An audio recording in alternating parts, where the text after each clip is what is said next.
Hello, everybody, and welcome to Chat from a Hat. I'm your host, Josh Brown, along with my co-host, Caleb Luther. Caleb, how are you? It's been about 2 weeks since we've recorded an episode. We took time let's be honest. We took I got a message. Oh, guess what? What? It's from Chase Bank, and they're telling me that I'm broke. Oh, well, Okay, thank cool. you, Chase Oh, well. Bank. Yeah, Didn't need anybody to rub that in, but hey, What is it? What broadcasting? What? Oh, you're welcome. That's probably not what it says. It's not what it says at all. It was an advertisement for them to try and once again get me to get a credit card. Typical Chase. Yes. They want to make you more broke. They want to make me more broke with interest. Anyway, They just need to cut to the chase. Boo. Anyway, Yeah. We just couldn't find the day where we were both available to record. We couldn't find. Well, We couldn't. Okay. Well, I've been busy the last 2 Mondays. But Monday evenings. I've been busy. I won't be anymore. Been busy too, but Yeah. for me too, I really did want to listen to what we're going to be talking about today in our topic, which we'll get to here in a little bit. But I wanted to give it justice. I wanted to listen to it as much as humanly possible that I could in the free time that I had, and I did. And Caleb, hot take city, bub. It's coming. Dumb. It's coming. Hot take city. Stupid. Maybe not. Maybe I ended up liking Asia more than you thought I would. I don't know. I feel like if you have ears, you should. Do you have ears? Let me tell you what I did. Do you got these things? So I listened to it in the car. It's later though. Listen to it in the shower. Listen to it with headphones on. You can't listen to it in the shower. shower. No, I did. Listen to it quite a few times in a few different settings, few different avenues. Yeah, we'll get to it, but I did want to take the time to give the album enough of a listen to do it justice. But we'll talk about that later. I did listen to it probably 3 times since then. I've now heard it 100 times. I was going to say I've heard it like a bunch of times. Maybe since 8 or 9. I would say I've listened to it. It will probably be on my Spotify Wrap now. Heard it like 100 times. You listened to Asia by Steely Dan 9 times. You must like this band. No, not a bad way to go out at the end of the year. If you ask me. I guess so. Tell 2020 Caleb that. Yeah. It wasn't Asia though. It was their debut album. Well, anyway, we'll talk about Steely Dan in just a little bit. First off, Caleb, you've been doing things. What have you been doing? I don't know. What What have I been doing? I don't know. I'm asking you. I've been trying to watch movies and stuff. Fun. I've been to the new movie theater twice. It was sick. Watched Kingdom of the Planet of the Apes. Watched Furiosa. Both good. Good. Both very good. I would say. Speaking very of, good. we are getting ready to go to the movie theater here probably on Friday. Saturday. Saturday. Yeah, that's right. Saturday afternoon. Yeah, sorry. That's Yeah. Saturday afternoon. That smells like pure ass. He smelled. There was like a body mist. He's here. smelling that 24 cologne again. I hate you. There's a body mist here that says watermelon on it. It don't smell like watermelon. I'll go ahead and tell you that now. It was a gift from my mom. Oh, that explains it. Anyway, so yeah, we're gonna go see Inside Out 2. Inside Out 2. I'm excited for that. I hope. Fingers crossed, it's good. What did the? Well, there are reviews for it. I was gonna say, what are some of the reviews And to say talked about this movie? that I'm slightly disappointed Really? would be an understatement. It's just a Pixar standard thing. Okay. If any other movie got this score, I'd be like, pfft. Yeah, like if Deadpool and Wolverine got this score, I'd be like, well, let's go. It's got an 85. But Pixar's been on this road for a while now. It's got an 89% on Rotten Tomatoes, with an average critic score. Top critic score 7.2 out of 10, and all critics 7.3 out of 10. Wow. With a critic consensus spicing things up with the wrinkle of teenage angst, Inside Out 2 clears the head and warms the heart by living up to its predecessor's emotional intelligence. It's gonna be good. But Yeah. I was just hoping this would be the one that broke the Pixar sequel curse, other than Toy Story, which is usually like the standard for Toy Story. It's usually on par with the one before. It still could, though. It could. I mean, this is similar kind of reviews that Incredibles 2 got and Finding Dory got. Here's the thing, though. This is similar reviews like Onward and Luca. Here's the thing, though. I know we criticize movies ourselves, and we do this and that, and we talk about critics, and we talk about, our viewpoints and things on movies. 99% of the time, we agree with critics, but there's always those few movies that we see where we were just like, we don't know what movie they were watching. That's the thing, dude. Like, these kind of reviews, like, it's got a 75 on Metacritic, it's got an 89 on Rotten Tomatoes. Like, for most movies, I'd be like, oh yeah, I'm pumped. And I've given hundreds to movies that get these kind of reviews before. But from my experience with Pixar movies, I don't usually give those movies hundreds because they usually get those right. Yeah. But maybe this time I'll be like, you know what? I am one of the guys that gives this a 100. Yeah. I think that it's just on par. It's on par with the first one, which I think is my second favorite Pixar movie. Yeah, so it's great. Yeah, It's great. I think it might work its way up to it past the 90%. It's at 89 now, almost at 100 reviews. It's just I think that 7.3 got. I was like, oh man, because the first one has like an average score of a 9 out of 10. So like that's very high for an animated movie. Like 9 out of 10 is like crazy high. Mute. You got to turn your phone off. My God. I know. Sorry. Tell you what, distracting me while I'm trying to sing my Pixar praises of Inside Out 1, which is still an undisputed like masterpiece, But yeah. Anyway, what can you do? What else, Caleb? What have you been up to? Anything else? Not a whole lot. Okay. Fun. Fun. Not a whole lot. Not a whole lot. Well, Caleb, we had the Bash and Beckley on June the 1st. Yeah. Man, it was without question one of the best shows we've ever had in ASW. It was so good. We all had fun. We had over 1,200 people there. Nancy got hurt again because that just seems to be the recurring pattern at Bash and Beckley. Yeah. She got kicked in the back of the head. She had a man thrown on her. Yeah. Typical Nancy. Saturday. Typical Nancy. But yeah, it was very good. Fans went home happy. So, I mean, if you have that, then, you've had a good show. Had a good show. Good. That's really been about it for me, other than, working nonstop, it feels like. But, it is what it is. You got to do it. Mm-hmm. And, yeah. Yeah. Oh, I've been running these greatest albums of all, or best album of all time tournaments. Yeah. On Facebook and TikTok. 2 separate ones. Didn't put the votes together because it's 2 separate audiences. Yeah. But it looks like it's going to be the same finals on both of them. It paved a different path there. Mm-hmm. Like Kendrick Lamar went way further in the TikTok one. Yeah. This morning it was actually like killing Abbey Road. And then Abbey Road snuck in and it's passed it up. Yeah. But yeah, it's going to be Abbey Road versus Rumors.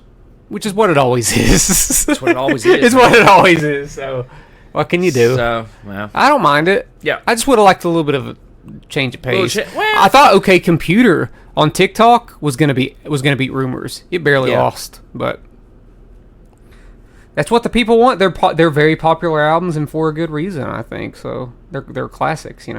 Both albums have like hundreds on Album of the Year, if I'm not mistaken. So.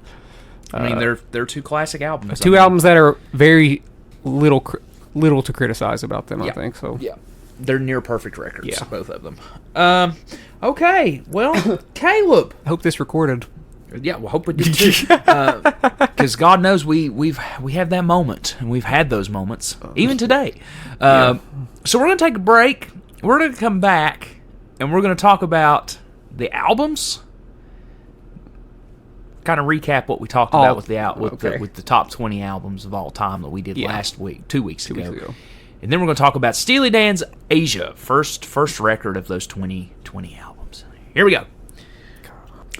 All right, Caleb, we are back, and 2 weeks ago, we decided to, spur of the moment, discuss the Apple Music top 100 albums of all time, and we decided to make our own top 20 albums of all time, based on their list, and then other lists, and our own opinions. And our own opinions. To some extent, without being too biased. Right. Yeah. So, Caleb, very quickly, give us the top 20 albums that we have so far. Okay. As we ranked them right now. Okay. At 20, we have Asia by Steely Dan. 19, Master of Puppets by Metallica. 18, Remain Light by Talking Heads. 17, Blue by Joni Mitchell. 16, Stankonia by Outkast. 15, Miseducation of Lauryn Hill by Lauryn Hill. 14, The Rise and Fall of Ziggy Stardust by David Bowie. 13, Revolver by the Beatles. 12, Wish You Were Here by Pink Floyd. 11, What's Going On by Marvin Gaye. 10, Nevermind by Nirvana. 9, Thriller by Michael Jackson. 8, The Stranger by Billy Joel. 7, To Pimp a Butterfly by Kendrick Lamar. 6, Purple Rain by Prince and the Revolution. Is that right? Is that what they're called? That's Okay. the Revolution. Because I only put Prince here. I was like, oh, God, I hope I got That's that right. fine. Okay. 4, OK Computer by Radio. Nope. My bad. 5, Rumors by Fleetwood Mac. 4, OK Computer by Radiohead. 3, Pet Sounds by the Beach Boys. And 2, Songs in the Key of Life by Stevie Wonder. And 1, of course, Off the Deep End by Weird Al Yankovic. No, number 1 is Abbey Road by the Beatles. All right. There it is.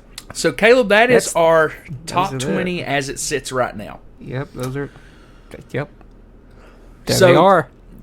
So today we are going to start at number 20 and start reviewing these albums on our personal opinions and so on and so forth about these albums. Caleb, tell me a little bit about, because this is your band, tell me a little bit about Steely Dan and about this album, Asia. They're just some cool cats. Oh my God. Asia, In a non-biased opinion. it ain't gonna be. Asia was released in September 23rd, 1977, and it was recorded in Los Angeles, Burbank, and New York City. So Okay. went to different areas, and I think that comes across on the album, at least to some extent. It was produced by Gary Katz, who produced their first initial 7 albums. So whenever they returned in the new millennium, no more Gary Katz. He might have been dead, actually, by then. So Asia is their 7th album? Their 6th album. 6th album, okay. Gaucho was their last one before The hiatus. a huge hiatus, like a 20-year hiatus. They probably played shows, but it wasn't making new music. It peaked at number 3 on the U.S. Billboard 200 of 1977, and on the year-end chart, it ended up at number 5. Okay. So I'm not sure if it's their most popular record, but I wouldn't be surprised Close. if it was. I And would it went double platinum in the U.S., selling over 2 million copies. So So a very successful record for that time. one of their, I mean, Steely Dan was a deceivingly successful band in the 70s. Yeah. It's just nowadays you don't hear much about them, unless you get on TikTok. Then,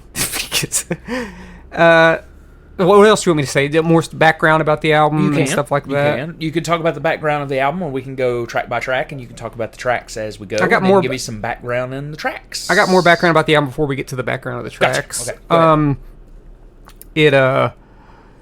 Asia won the Best Engineering Recording Non-Classical at the 20th Annual Grammy Awards. Okay, so it's a Grammy Award-winning It album. was also nominated for Album of the Year, but lost to Rumors by Fleetwood Mac. Came out the same year, 78. Okay, Right? 78, yeah. Maybe. Yep. 77. 77. Okay, 77. I think. Right? I think. Is that what I said? Maybe. 70. It might be 78, dude. I put 77, but it might be 78. September 23rd, 1977. Okay, that's what I got. In 2010, the album was recognized by the Library of Congress as being culturally, historically, or aesthetically significant and selected for preservation in the National Recording Registry. The album has been cited by music journalists as one of the best test recordings for audiophiles due to its high production standards. Okay. In retrospective Retrospective. appraisals, jeez, what a word. Asia has been discussed by music journalists as an important release in the development of yacht rock when they went full yacht rock on the last album, Gaucho. Okay. And it has on Album of the Year a 99 out of 100 with publications like Pitchfork, Drowned in Sound, Sputnik Music, Rolling Stone, Q Magazine, Encyclopedia of Popular Music, and Far Out Magazine all giving the album a perfect 100. Mm-hmm. So that's mostly all I have about like the background of the album. Everything else would kind of be track by track. Okay. Certain information about each track and Okay. feelings about tracks and whatnot. So So this is how I broke it down All right, so Caleb, it fucked up on us again, of course, It's okay. which is fine. What? Real quickly, just retrace our steps real quick here. We're going to break this album down track by track. Mm-hmm. I'm going to rank the songs from 7 to 1, worst to best, even though, we'll get to the album review part here in a minute, and then our closing parts, and then we will rank the album in the top 20. Even though it's only the only one It's that we have literally right going to now. be number 1. Yeah, we don't have any other thing. But, yeah, so Caleb, our first song is about that big black cow. I can't cry anymore. Yeah, just give us that for the... That's the clip. That's the clip. That's the clip instead of me playing it. So, anyway, it's talking about... there's reverb on this song, and it's fantastic, and I love the reverb So what's on it it. on? The synth, you think, or I think so. maybe? I think it's on that. There's so piano. many It's like, tracks boom, that boom. so many tracks that stand out on every song that I pick out. So I can listen to every song and pick out one instrument because every one of them sticks out. Mm-hmm. But yet there's still room in the mix. Yeah, it's not like a wall of sound. Yeah, there's a lot of things, but there's still room for it to breathe. Yeah, I would completely agree with that. But yeah, absolutely. But yeah, the synth. I'll have to check that out again because I guess that's one of the things I haven't focused in on. Yeah, is that reverb? Maybe it's not on the synth, but it's on the very first something. It's in the first maybe 8 bars of the song. It's just during the verse. No, during the very beginning. Yeah, you can hear it in your left ear. There is something there. Yeah. It might be a synth of some sort. But there's it holds. It holds so long in the mix. Yeah. But yeah, I said also the bass tone is fantastic the on the song. The bass is good on the whole entire song. Drumming's in the pocket the whole time. It's just session musicians, Yeah. they're hired to do a job, and they probably made them do it 100,000 times. Probably. Very very slow, methodical song too. Yeah. Kind of to me, it's weird for an album opener. I have that on here. I have a part of me wishes that the album started with the title track. Yeah, because it's such an epic song. Black Cow's is good. I think it does a fine job of kicking off the album. Yeah. And it's one of the more easy listening songs on the album. Yeah. And the horn work is the horn work on all of the album is really, really good. And that chorus, we're re-saying this because our recording got screwed up. Yes. But the harmonized vocals, blending of the man and woman. There's I feel like almost every song has like a woman. Women harmonized vocals that fit in really well. And you were telling me, you're like, what the hell is Black Cow? Yeah, what is a big black cow? What does it mean to drink your big black cow? And Black Cow is a milkshake of some sort that wherever they were raised at their local ice cream parlor, whatever there was the name of the milkshake was the Black Cow. Yep. And you can hear all about this album on their classic albums episode where they go track by track and they talk about the session musicians and that's where I learned that from was the meaning of Black Cow. So. But I totally agree about the brass and stuff. I'm a slut for brass in rock music. This and it's a hell of a sax solo in it as well. Yeah, I mean this was Steely Dan. They start off as a classic rock band that had jazz tendencies, and they did that on their first few albums. The album before this, The Royal Scam, was a little bit more jazz fusion oriented, but then they went full jazz kind of on this album to the point where I don't feel comfortable calling the album straight up yacht rock because there is a lot of jazz fusion. I'd even say a decent amount of jazz prog. Sure. But yeah, this was the album where they completely were like, okay, this is what we're doing. This is what we wanted to do our whole career. We're going to make this jazz album, and we're going to get session musicians, and we're going to have saxophone solos on every song. Well, I'll tell you this much. And this is now we're getting into the negative of this song, okay? Do not like the vocal medley. Do not like the vocal melody at all. It's one of my... It's definitely not my favorite song on the album. The chorus is fine. Yeah, the chorus is good. I don't love the verses. I don't. And out of here. I'm like, why are you saying it like that? I don't mind that. See, I don't like that at all. I hate that. There's certain mannerisms out of vocals that I bet would annoy people that don't listen to Steely Dan. Don't like it. None of it ever bothers me. I don't think melody. It's just the verses are too strong until it does that. You were gone. Dun, dun, dun, dun, dun, dun, dun, dun. Yeah. I like that. Then the woman comes in. Dun, dun, dun, dun. Yeah, What am I that's talking- good. I'm That's talking good. myself out of my complaint. My main complaint is that I wish that it wasn't the album opener, honestly. I think Asia would be a stronger album opener. No. That's just me, though. I don't have much complaints about the album as a whole, but yeah, I can Okay. see that. Okay. All right. So, breaky poo before we Yeah, talk about the definitely next song. break. All right, Caleb. We are back with the next track, Yeah, Asia, the Asia. title track. the title track. And also wanted to say real quick about Black Cow. Black Cow clocks in at 5 minutes and 10 seconds. Yeah, So it's a long opener. yeah, Long opener for a song. Yeah. For an album. But then you get this song called Asia and it clocks in at 7 minutes and 57 seconds. yeah, yeah. So it's a long one. Oh it's yeah, a long and I still make the case it should have been the opener. But I get why they didn't. Yeah, sometimes you don't want to start an album with a nearly 8 minute long song, but Tell that to Rush. yeah. That this were is probably that were around this time. This was maybe the closest So- we ever got to Steely Dan being like Rush Yeah. when it comes to like drum solos and like and changing like progressions and stuff like that. I like the intro to the song a lot. The yeah, it's piano. pretty. It's very pretty. Not a huge fan of the chorus. I love it. Not a huge fan of that I chorus. love it so much. Guitar solo's good. I like Everything. The guitar solo. Well, I in the think song. the best. Instrumentation's great. The in the best song. thing about the song is the long musical interludes in the middle. It's actually amazing. Like that. Then that guitar solo is like menacing that comes in.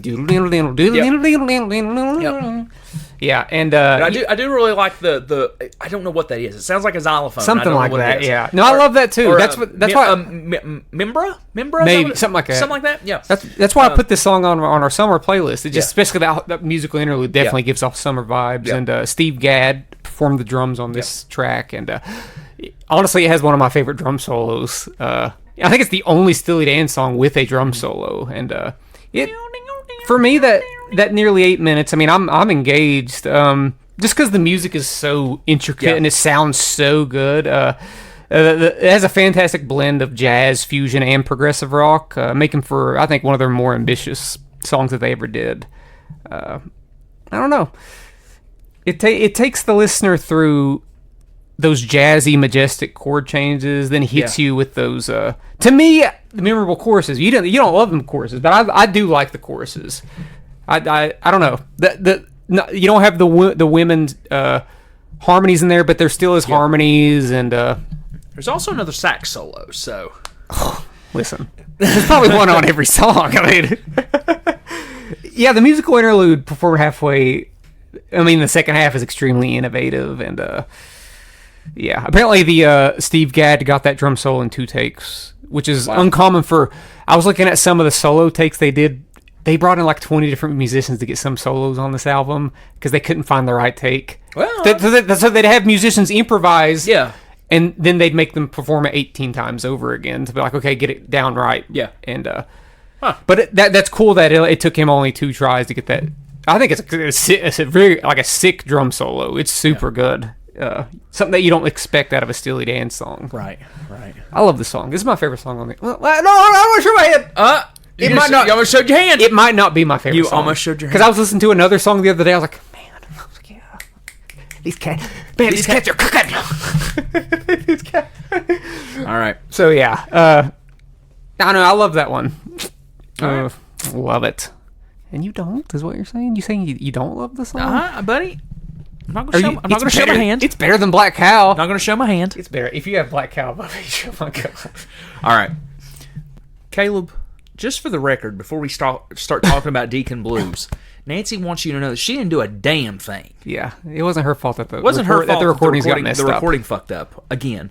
Not this time, but not this time. We're on a Hopefully. roll. right Hopefully, now. fingers Yeah. crossed. Yeah. Fingers crossed. Caleb, song number 3 is the longest song on the record, I believe. No, I think it's slightly shorter than Asia, if I'm not mistaken.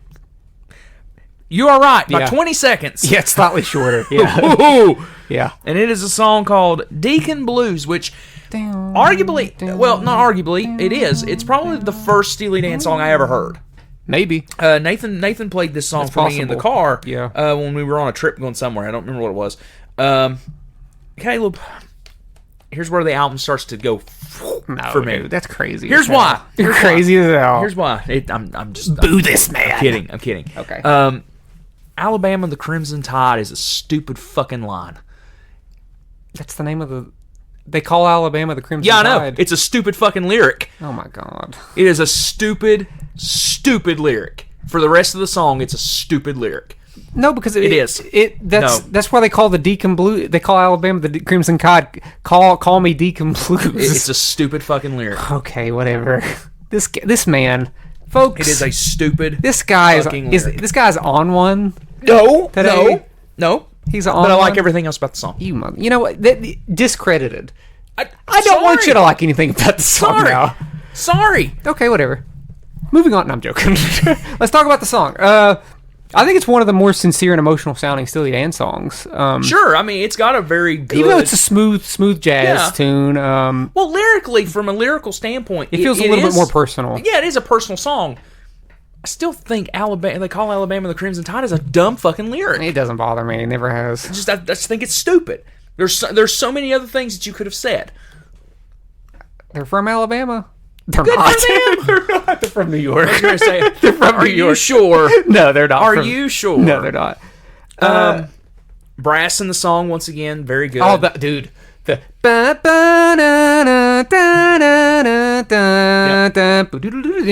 yeah, all listen, all the music's gonna be Oh, yeah, good. the music is gonna be good. It's But yeah, it's definitely still a jazz tune, but it plays with more sorrowful chord changes than probably any other song on the album.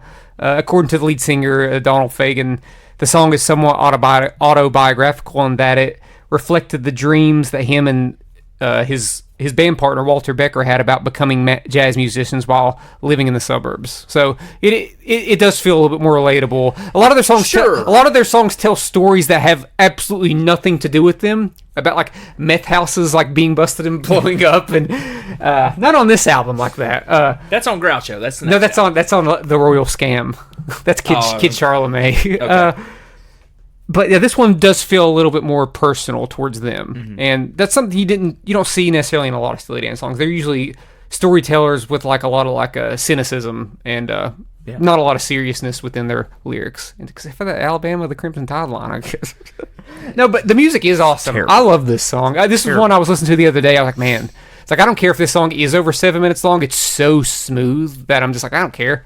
I'm not bored because, like I said before, every instrument stands out without it feeling too crowded. Sure. So every time you listen to it, you can pick up on something else. You can pick up on the bass, the brass, the guitar, the drums. What are you looking at, Josh? I just heard something. Okay. Yeah, you heard that brass. Yeah, I heard that brass. You heard that brass. Now I love this. I mean, one. I liked it. I love every direction it goes. You're never gonna hear me complain about a structure of a Steely Dan song. I mean, obviously their weakest suit on any album is going to be vocals, but I think that vocally his style always fits in. They know exactly how to track it, when to double track, when to add more power to his voice, because he doesn't have a strong voice. Yeah, but I think they do a good job of conveying. Got some good harmonies in the background there Always. as well to lift him. Oh, you got the women. You got the women on this one too, on Deacon Blues. Deacon Blues. Dun, dun, dun. But I was gonna say something and I forgot what it was. If it comes back to me, I'll talk about it later. Sure. All right, Caleb. Here we go. Song number 4. Yep. All right, so Caleb, we take the album, we flip it over. We're on side B, and we start. Are we on side B now? We're on side B. Side A is taking up most of the long songs. Because it has the longest songs, yeah. So now side B, we get a little commercial, I feel. Yeah, They've had their experimentation. Now they're going to start. You doing go, some songs. you go the Steely Dan commercial path, which is funny because I have something to say. A quote from this song, not from the song, but somebody wrote about this song a little bit later when we get to that. Okay. We got Peg, probably probably the most popular song on the album. Mm-hmm. That bass, dude.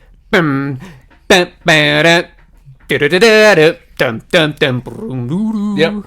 Dude, that intro is sick. Oh god, with the chart run of 19 weeks, Peg is tied with "Ricky Don't Lose That Number" and "Hey 19" for being Steely Dan's longest running chart hit. Wow. Probably one of the first songs I heard. It's likely the poppiest song on the album, yet still drives like heavily into its jazz influences while performing some of the sharpest. You know who does the vocal harmonies on this? Michael McDonald. Yep. Dude, you need to hear those. You need to hear those isolated tracks. They sound so goofy. They sound so. He's just like Chatterbug, for a movie. And they're making fun of it. If you could have seen Caleb's face while he was doing that. Dude, the two guys are still there to play the isolated vocals, and they're like laughing while they're doing it. And then we got Michael McDonald to come in and sing, and this is what he sounded like. But it fits in perfectly with the song. I mean, would you put it in with like the vocals and stuff? Well, it's Michael McDonald's first of 2 songs he's on, right? Because he's on a song later as well. Yeah, he's on I can't remember which one. You might know. That I do. Maybe and like, the sad thing maybe is, like I got the news. Maybe the sad thing is that as soon as I heard this song, before I even looked it up, and that started, I was like, that sounds like Michael McDonald. Yeah. Does Michael McDonald have that iconic voice that you just know what it is when you hear it? He does. It's like, yeah, he kind of does. You can tell when Doobie Brothers switched. Yes, because here he is. You don't know me. Yeah. Anyway, that's a whole different thing. We could have talked about. But the guitar solo is one of the most memorable for me for the band. It was attempted by 7 different studio musicians, with Jay Graydon's solo ended up making the final cut. He apparently worked on the solo for 7 hours before the band was satisfied. Jesus Christ, man! Oh, it's a great solo. They play other cuts. I'm like, nah, these aren't. After you hear this solo, you're like, these don't cut it. These don't cut the mustard.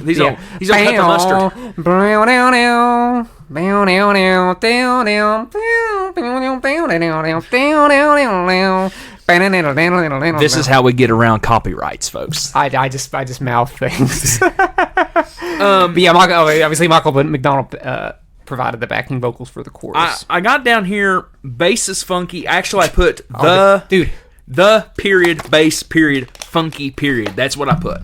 I got something to say about the bass after you. Go ahead. So they obviously brought in a session musician to play bass, and Steely Dan was like, we just play regular bass, don't do slap bass. And then whenever the guy got to the chorus, he started like experimenting with it. And they're like, huh, like that sounds pretty sick. Like, it will come back to you. And I think the slap bass sounds awesome on that chorus, dude. And they have the actual guy there, showing how he played it. Nice. Nice. I'll have to watch it because I love seeing how albums are made. Oh, like, dude, even if I don't like the album, I just like to see how the album. Yeah, even like Nirvana's Nevermind is really interesting. Yeah. Pitchfork rated Peg as its 87th best song of the 70s, describing it as the perfect Steely Dan song on one of the strangest hits to ever grace the mainstream. Oh yeah, it's not because it's not like a normal.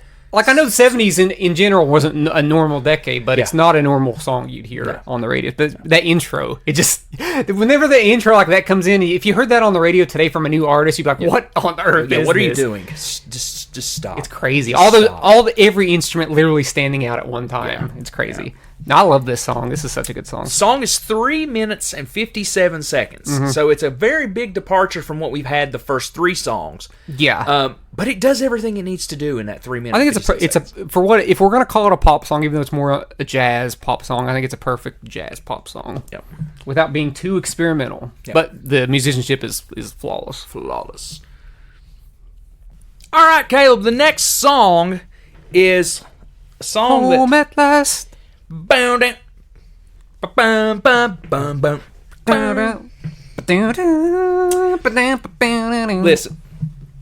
piano intro to the song is awesome. Oh, dude, it is. I love, sick as hell. I love the intro to this song.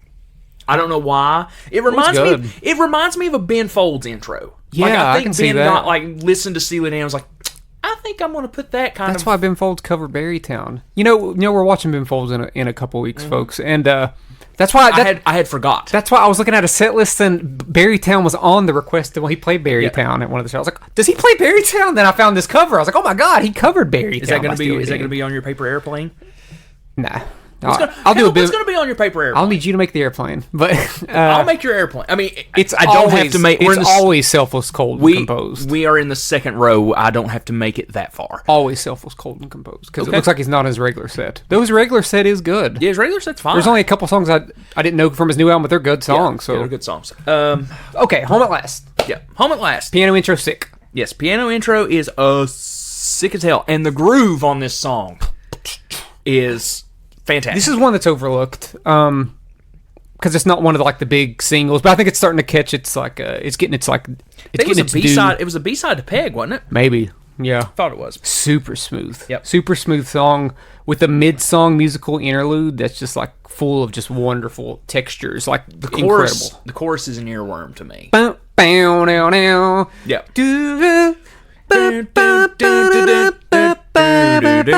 Boom, boom, boom. Home Yes. at last. Yes. No, it's great. It's a great song. It's like I said, it's one of the more a great song. overlooked songs on the album, just because the album's full of songs that are kind of just hits. Yeah. This one wasn't a hit, but I think to Steely Dan fans, this is one that they're like, oh yeah, this one's great. I also, really like the horn solo that goes into the guitar solo. Oh yeah, Like how it seamlessly. dude. Is that what you have too? The synth solo leading into the guitar solo is executed to perfection. Yes. Is what I wrote here. See? No, yeah, I agree. It's fantastic. Is this so the one good. that has that weird, that synth solo is weird? Like it's one of those weird sounding synth solos. It's a weird sound. It's a weird synth sound. Maybe. Sometimes it can almost sound like a guitar, and then the guitar solo does kick in. Yeah, this is the one. Okay. The synth sounds like it almost could be a guitar if it was a certain effect fill, but it's a synth, and then it bleeds perfectly into the actual guitar solo. Yeah. Oh yeah, it's Fantastic. this one's excellent, man. It took me a while for me to really appreciate not over this listen, but over the years, appreciate it. Oh yeah, it fits in perfectly with the album. I think it's a fantastic song. Love it. Okay. Caleb, our next song is Home at Last. Again. I've got the news. Bum, bum, bum, bum, bum, bum, bum, bum. Another funky bass song, man. Oh, dude, the bass on this song's sick. The bass on this whole album is sick. Oh, yeah, you know. It's stupid Walter good. Becker, the guitar player, played bass on one of these songs. I have no idea. I think Deacon Blues, he played bass on it. But yeah, Or he learned to work the saxophone. learn to. And he. I forgot to mention I love the subtle acoustic guitar on the left ear on. I did not Deacon, notice it. Oh yeah, Didn't notice I noticed it whenever I was watching the classic albums Yeah. one. They're like, "Oh yeah, do you hear this acoustic guitar?" I was like, "Holy cow, there is an acoustic guitar." Yeah. But yeah, I got the news. Another one that's probably doesn't get as much attention as some of the other songs. And I guess I kind of get it, but I still think it's really good. I love the bridge in this song. Dude, it's the best. The Michael McDonald bridge. The where it's because it feels like it's Oh, like- yeah. It's good. But what's cool about it to me is the part that's that leads into that, because it feels like it just goes into a completely different song, Oh yeah. and then we're right back into I've Got the News again. Oh yeah. If I think the second half of the song's better than Yeah, the first it half is, of the song. without question. Because those instrumentals. I will say this much: that bridge and leading into the second half of the song, favorite part of the album. It's my favorite part of the album. It's great. I mean, It's just it feels like such a departure from what you've heard before. it is the more. rest of the album. It is quicker. A Yes. little bit quicker. Yeah. Which comes in perfectly. It's the drum shuffle too. It's like, oh yeah, dude, the drums on the whole album are it's- just crazy. Yeah, This one has a really good guitar and piano solo. Yep. I don't know, it's just got it all kind of. got it all. I'm kind of changing my mind about my ranking. No, I like it. I mean, I like every song, but I mean, I Got the News is definitely somewhat underappreciated as a Steely Dan song. Really enjoyed it. Yeah, Really enjoy that song. yeah, it's a good one. All right. Anything else about I've Got the News? It's good. It's good. Can't really say much. It's good. Yeah, that's true. All right, Caleb. Last song on the record is Josie. Man. You're my Jesus. forget when I don't meet tell you what, man. expectations. Everything you wish. Okay, I tell you what, man. I love. you love that song. I love. No. Oh, okay. It's okay. Josie's okay. Josie's it's not in a bad song. Well, that song's called "Online Songs" by Blink-182. That song's not called Josie. No, that's true. That's true. But You're right. I love in the '70s that bands, they'll make an under 40-minute album. Mm-hmm. This is a 7-track album. It's under 4. It's like 39 minutes. Mm-hmm. You get in, you get out. You're fulfilled by good songs, and I think Josie is a fantastic closer. This might have actually been the first Steely Dan song I ever heard. Yeah. My dad had a bunch of songs downloaded on like LimeWire or something, and he had like this and like Deacon Blues and like Hey 19. So Josie was like, oh dude, I love this intro. Yeah. It's so like cryptic and like weird. Yeah. And then the song becomes, I think, yeah. You know what this song feels like to me? What? This feels like a song that they sat down and went, you know what? Let's write a song that we could play in a club that people would dance to. No doubt. Because literally that song, the intro, but it's kind of like, yeah, it's almost like one of those songs where it's like you hear the intro and you're like, oh shit, it's this song, we got to get out there. And it gives it enough time to get out there. It gives you enough time to get out of your seat and get to the floor. Steely Dan has done this a couple times. Like in no way, shape, or form are they a blues band. Yeah. But they'll mess around with blues standard progressions and then quickly shift to a jazz progression. Because like the then they're like, that's a weird time then they'll go to the then it goes to that jazz, and they're really good at that. And Josie is like a prime example of that one. Josie comes home. Yeah, it's one of my favorites on the album. Like I said, I love how the verses take on a more blues approach, but the chorus is going full jazz, and you had like that intro is just it has such a weird blend of guitar sounds and tones that it pulls you in. It's not as like immediately pulls you in the way that Peg does with the but it's slower, then picks up and does like that cool groove. Obviously the instrumentals are fantastic, and that centerpiece guitar solo is a major highlight, which seems to be a common thread on all the songs today. Oh, guitar solo, it's gonna be great. Yeah.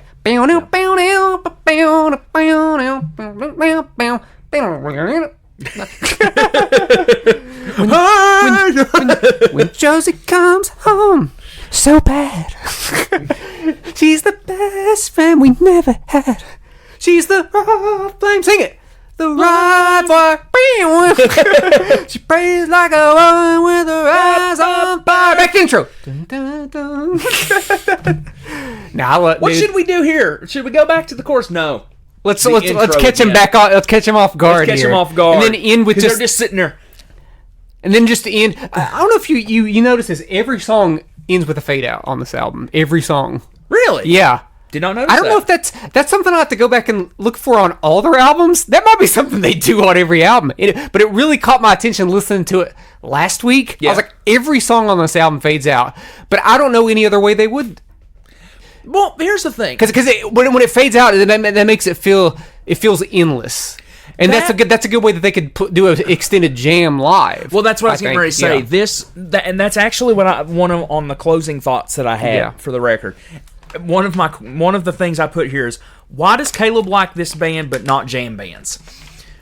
I don't hate jam bands. And here's the reason why I said that. Here's the reason why I said that is because structurally, the songs are open to, like you said, open to be able to do that kind of stuff, and they feel like almost improvisational at times. Like some of the solos and I think they definitely want it to feel that way, but the fact is like it's very like intricately like done. But I watched them live in 2012, and while they had the opportunity to extend and do jam band stuff on their songs, they never did. I don't think they still stuck to the structure of their songs, and really didn't extend them any longer. So yeah. My problem with jam bands is that they just go too long, They just keep going and going and going for too long, Yes, Caleb, I do know actually some quite a bit. Which is unfortunate because a lot of jam bands do have a lot of jazz influence sometimes. Yeah, but man, just tear the whole house down. Like learn when to stop. Can't do it, bub. Steely Dan, they know when to stop. They're like, oh, we wrote this song. We spent 9 hours writing it. We spent months and months and months working on this. But yeah, that was part of the closing thoughts that I had about the record. That it feels like almost like a jam record at times. which is fine. I don't hate that or anything. Some of the songs feel a little long for me. Those first 3 songs are a little long. That's okay. That's okay. I think the only song I feel the length on is Black Cow. Yeah. But the 2 longest songs I don't feel, which is weird. Yeah. I don't feel the length on those. I guess because I've heard them like my whole adult life, and I just love. I have a whole. Yeah. I take on new appreciations for them like every other year, That's and fine. I just really love those ones. All right, Caleb. So we're gonna rank these songs. We're gonna rank these songs from number 7. Are we gonna give a score? I wasn't gonna give a score. I got a on score. them. You can give a score. I'm just Honey, ranking them from. I got a from score. I'm just ranking them from 7 to my 1. least favorite to my favorite song on the record. Okay. Caleb, what did you give? I don't like my ranking now. You can change it. I'm gonna. Okay. I'm gonna change it. Okay. We'll give you time to do that. I'm gonna change these 2 around. Okay. Okay. This is important. 'Cause I- I've talked myself into listen. Let me tell you something. I have to change these around now. Like I've talked myself out of it. I've kind of done the same thing. I have to. We got talking about Michael McDonald and got me going. Okay. I'm good. I'm good to go.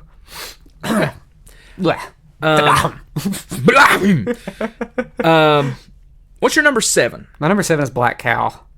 I had it at 6 2 seconds ago. I have Black Cow, and I like it a whole lot. You know, but it is the one song that I slightly feel the length on, and I can't say that about any other song. So Black Cow is my number 7. We have our first duplicate. Black Cow is also my number 7. It's good. It's just it wouldn't be my pick for the first opening track, and it's probably my least favorite on this. I think almost perfect album. So yeah, my least favorite. 6. Okay. Hear me out. Okay, go ahead. We were just praising. I didn't say anything bad about this song, but it's We technically haven't said horrible it's my things number about any 6. song. I'm sorry, it's just my number 6. I think melodically it's not as interesting. Okay. But the rest of it's incredible. And that's I got the news. Is number 6 for me. Okay. Number 6 is Peg for me. Oh, Josh. Yep. Peg. Yep. Peg? Are you kidding me? No, I'm Ooh, not. Josh. What? Okay. Okay, here's the thing, though. Here's the thing. Oh God. You don't want to be a mainstream. Hold on, no. This is one of the we've already deemed this as one of the greatest albums of all time. Correct? Yeah, I mean, yeah. So ranking the songs, It's there's tough. only 7 It's tough, songs. dude. Well, there's only 7 songs, and there's not a bad song on I this feel bad record. about I got the news at 6. So I mean, So you know what I mean? yeah. But yes, Yeah, I get it. Peg is number 6 for You me. got to put somewhere, I guess. Yeah, you do. Yeah. Like, Okay, my number 5 is Home at Last. Also Okay. fantastic. I mean, geez. Okay. I liked it more while we were talking about it. So I always like I said, I always like to look for something new in all these songs. So okay. Number 5 is Asia for me. Tisk. Buddy, I'm sorry. Tisk. It's okay. Josh, You just don't get it. I don't. Apparently, I don't. drum solo, the dun dun. It's that chorus, man. I love it. It's that chorus. Chinese music on the menu here at the Dude Ranch. Dun, dun, dun, dun, dun, dun, dun, dun, dun, Asia. Okay. That's the song, folks. I think you all got an understanding. Like, you're like, why did Josh put that so low after my rendition of it? Okay, where are we at? 4. I got Peg at 4. Okay. Yeah. Out of the there's a big 4 on this album, and it's my least favorite of the big 4. Okay. So. And it's great. I've got the news at number 4 for me. Okay. Yep. Yeah. 3. 3. I got that. When Josie comes home. Okay. So bad. Oh God. Love my. Josie. Number 3 for me is Deacon Blues. Okay. I got that at 2. Yep. Oh, you got Deacon Blues at 2? Yeah, I got Deacon Blues at 2. I have Josie at 2. See, when I was listening to Deacon Blues last week, I was like, is this my number 1? I don't know, it just works so well. Yeah. It just sounds so, and like I said, that acoustic, picking up on certain nuances like that acoustic guitar. Yeah. Once you realize that's there, it brings like a whole new life to the song. I don't know, it kind of it makes me feel things. And it reminds me a lot. A lot of Steely Dan stuff is nostalgic for me, which is crazy because I wasn't raised in the 70s or the 80s. No, but I started listening to Steely Dan when I was 19, so there's a lot of nostalgia surrounding that. Just of memories of me in my late teens, and this really shaped it, a lot of my music. And Deacon Blues is heavily involved in all of that. And I love that. It makes me feel a little emotional, you know. And I don't feel that in most Steely Dan songs. So your number one is Asia. My number one's Asia. I love it. It's one of my favorite Steely Dan songs. It's like sort of like their magnum opus. It's not my favorite Steely Dan song, but I'm so impressed by every intricate detail on that one. And I don't feel that link. I go and tell you. I mean, once we get to the halfway mark, I'm like, oh yeah, here we go. He's like, I bumped. Here we go. I bumped. We're past those dumb choruses that John hates. I gave the album a 9.5 out of 10. Well, I was going to say my number one was Home at Last. Oh yeah, obviously. So, yeah, obviously. Dude, I praised you know it what? so A year much. from now, I might be saying, "Oh yeah, Home Alone is the best." I mean, song. dude, it's so good. I've heard man. people think that Home Alone is like the best song because it's just so underappreciated. So, are you going to keep track of our rankings and our album? Well, I mean, we can keep track of our. I've own already rankings. started like a list. Okay. Because I've already went ahead and listened to some albums. That's okay. I started like a little ranking that could change. I mean, but Yeah. Asia's still at number one. Let me find that list and I'll. I'm going to give Asia. I gave it a 9.5. Like I said, it has a 99 on Album of the Year. There's probably only one Steely Dan album I give a 10 out of 10 to, and that's their debut. It's still I think it's a perfect like pop rock jazz album. But this is probably my second. This is my second favorite Steely Dan album. I give it a 9.5 out of 10. I'm going to give it an 8.8. Okay. Just for the little nuances that I don't really like on the record. Yeah. Brings it down for me. But it's still number one right now just by default. Yeah. And an 8.8 album could be even higher than 20 by the time this is done. Yeah. So yeah. Anything else about Steely Dan's Asia, Caleb? It's sitting at number one for you right now. It's sitting at number one for me. So whenever we do will we be doing separate top 20 lists? We'll do separate top 20 lists, and then we'll combine them at the end with... I'll put Steely Dan at Asia at number one right now. Steely Dan is number one by default. By default. The next one, whenever we pull it out of the hat or whatever, is going to be Metallica Master Puppets. Yes. Right? That was 19, correct? Yeah, I believe so. Yeah, I think so. So, a drastic change. Oh. There's going to be a lot of drastic change. There's a lot of like differences in that top 20. A lot of different albums on There's here. only a couple that I'm not looking... Only a couple I'm not looking for. Like what? Like what? I'm tired. I think that Stankonia... It's going to be divisive. I love a lot about Stankonia, but it's long, and there's a lot of like interludes and a lot of like experimentation on it. I'm like, oh god, this is weird. But then I love like a lot of like the hits on that album. So I don't know. Yeah. I think all the albums are going to be good. So what do we got next week? What are we pulling out? What do you got? Something? Got something. You got something? We are going back. Oh no! Back to Will Ferrell. We're going back to Draftland. Is that so? We're going back to Draftland. Caleb? Another draft. Caleb, yes, God. a draft. Next week, we are doing movie drafts. Just any movie? Any movie. Am I going to have to pander hard? Pick 20 movies. You're going to pander. You always say you're not going to, but you do. So I just pick movies I like, So dude. I'm going to too. I don't care. Pick movies We already know my first pick. Okay. Sure. And it's gonna be doozy. It's gonna be Biodome, starring Pauly Shore and That's Stephen fine. Baldwin. That's fine. I'm taking Monkey Bone. How about that? I'd rather watch Monkey Bone than Biodome, dude. What is it? What? Twilight. Number fucking one. Not even the Twilight Zone movie. Not even the Twilight Zone. Yeah. because it's a mixed bag. All right, so Caleb, Steely Dan by Asia, number one by default right now. Yep, I gave it a 9.5. You gave it an 8.8. Yep. Next week we are going to draft 20 movies. Who knows? Maybe Nancy will get involved. She'll pick the Hannah Montana movie as number one. Right? She said. I'm not gonna lie. I'm gonna get full disclosure. I'm gonna play the game a little bit on this one, but it's not gonna be the game where like I'm picking like Forrest Gump first because people love Forrest Gump. I'm gonna be picking movies that are universally loved by everybody, that I also just happen to love. So, that's my own personal top 10 ain't gonna be this top 10. There'll probably be 2 or 3 movies tops in there. Okay, so we're gonna play the game then. I'm gonna play the game a little bit to some extent. Okay. You know how people love The Wolf of Wall Street because it gets votes. I'm not gonna put The Wolf of Wall Street in there because I don't find it to be a top. How many movies we drafting? 20. We're doing 20 this time. Wolf of Wall Street ain't gonna be there. There's going to be Scorsese, but it ain't going to be Yeah. The Wolf of Wall Street. Yeah. And there's probably going to be Coen Brothers. It's just a matter of what. They're probably going to be Tarantino. What's it going to be, though? What's it gonna be? You can make an argument for several of them. So I'm looking forward to this. Yeah, we should can be fun. we can record Monday if you want. That works for me. I'm free. I'll have a list. I'll by have a then, li- hopefully. I'll have a list. We'll see. All right. Oh, I'll have maybe Inside Out 2 will be on that list. It's. Maybe it'll just like really move us, you know. It'll, I cannot believe. All right, Caleb. they killed Bing Bong again. They killed. Oh, they killed Bing Bong again. Ghost of Bing Bong.